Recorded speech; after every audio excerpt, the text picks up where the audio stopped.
400 বছরেরও অধিক পুরনো সমৃদ্ধ একটি রাজবংশের নিদর্শন বুনোলতা পাতা, ঝোপঝাড় ও গাছপালায় ঢাকা পড়ে গেছে।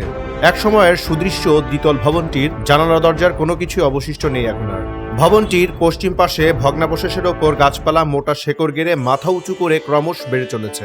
পলেস্তারা খসে পড়া অংশে ইটের ফাঁকে জন্মেছে লতাগুল্ম। পুরনো দেওয়ালের গায়ে শেকড় গেড়েছে বটসহ অন্যান্য গাছ। জঙ্গল ও ঘন গাছপালায় ভুতুরে রূপ নিলেও বাড়িটির বারান্দার নান্দনিক শৈলীর মোটা পিলারগুলো ও ক্ষয়ে যাওয়া নকশা নজর কাড়ে এখনো। ভবনের একটি কক্ষের ছাদ খসে পড়েছে, বাকিগুলোর করিবর্গার যায় যায় অবস্থা। এমন ভগ্নদশায়ও ছাদের কার্নিশের বহু প্রাচীন দৃষ্টিনন্দন নকশার কিছু কিছু এখনো স্পষ্ট। ভেঙে পড়া ছাদ থেকে দেয়াল বেয়ে নেমেছে তরুলতা। মজবুত ভিতের ওপর কয়েকশো বছরের পুরনো রাজবাড়িটি এখনো সগৌরবে মাথা উঁচু করে আছে। তবে রক্ষণাবেক্ষণ ও দেখভালের এমন অভাব আরও দীর্ঘদিন চললে বিলীন হয়ে যাবে ঐতিহাসিক এই স্থাপনাটি। রাজবাড়িটির ঠিক পাশেই রাজাদের আমলে দুইটি পুকুর রয়েছে। দেখা গেছে পুকুরগুলোর চারপাশ ইটের গাঁথনি দিয়ে বাঁধানো। পুকুরের এই পার বাঁধানো দেখে জলাশয় সংরক্ষণে তখনকার দিনের কলাকৌশল সম্পর্কে ধারণা পাওয়া যায়। পুকুর দুটির পাড়ের ইটের গাঁথনিগুলি এখনো অক্ষত প্রায়। স্থানীয়দের সাথে কথা বলে জানা গেছে, চাষড়ার রাজাদের নির্মিত জোড়া শিব মন্দিরটি সরকারের প্রত্নতত্ত্ব বিভাগ মেরামত ও রক্ষণাবেক্ষণ করে পূর্বের অবস্থায় ফিরিয়ে আনলেও রাজবাড়িটি পড়ে আছে অযত্ন অবহেলায়। এর আগে রক্ষণাবেক্ষণের অভাবে চাষড়ামোড়ের সন্নিকটের প্রাচীন 10 মহাবিদ্যা মন্দির বিলীন হয়ে গেছে। রাজবাড়িটি প্রত্নতত্ত্ব বিভাগের আওতায় নিয়ে সংরক্ষণ করার দাবি জানিয়েছেন চাষড়া এলাকার বাসিন্দারা।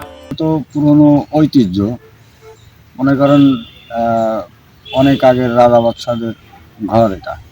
এটা যদি বর্তমান সরকার হোক, কোনো সহৃদয় মানুষ হোক, এরা যদি মেরামত করে দিত, বর্তমান প্রজন্মের যেসব মানুষ আছে এরা এ সম্পর্কে জানতে পারত যে এখানে কে থাকতো, কোন রাজা থাকতো, কত বছর আগে থাকতো। এ বিষয়ে বর্তমান প্রজন্মের ছেলেমেয়েরা অভিজ্ঞতা অর্জন করতে পারে। ইতিহাসবিদ সতীশচন্দ্র মিত্রের লেখা যশোহর খুলনার ইতিহাস বইয়ে উল্লেখ রয়েছে, 1610 খ্রিস্টাব্দে চাষড়া রাজবংশ প্রতিষ্ঠিত হয়। মহতাবরাম এ রাজবংশের প্রথম রাজা। 1619 খ্রিস্টাব্দে রাজা মহতাব রায়ের মৃত্যু হলে তার জ্যেষ্ঠ পুত্র কন্দর্প রায় রাজ্যাধিকারী হন।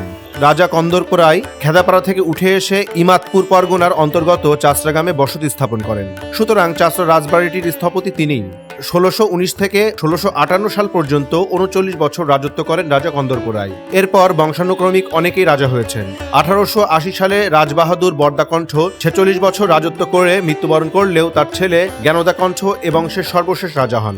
যশোহর খুলনার ইতিহাস বই থেকে জানা যায়, 1880 সাল পর্যন্ত চাষড়া রাজাদের শাসন জারি ছিল। ওই সময়ের পর চাষড়া রাজশাসনের বিলুপ্তি ঘটে। পরবর্তীতে তাদের রাজবংশধরদের হাত ধরে তাদের জমিদারি পরম্পরা চালু হয়। সেটি দীর্ঘদিন টিকে ছিল।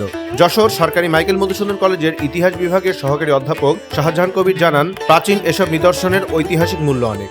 প্রাচীন এসব নিদর্শনের ঐতিহাসিক মূল্য অনেক, কিন্তু দুঃখজনক সত্যিটা হলো আমাদের দেশে এগুলোর সংরক্ষণ ও রক্ষণাবেক্ষণের উদ্যোগ কম।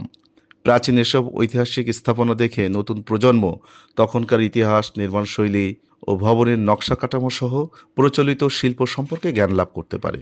তাছাড়া বর্তমানে পর্যটনের নতুন আকর্ষণ তৈরিতে গুরুত্বপূর্ণ ভূমিকা রাখতে পারে এ সকল প্রাচীন স্থাপনা। সালমান হাসান, রাজীব, দৈনিক রানা।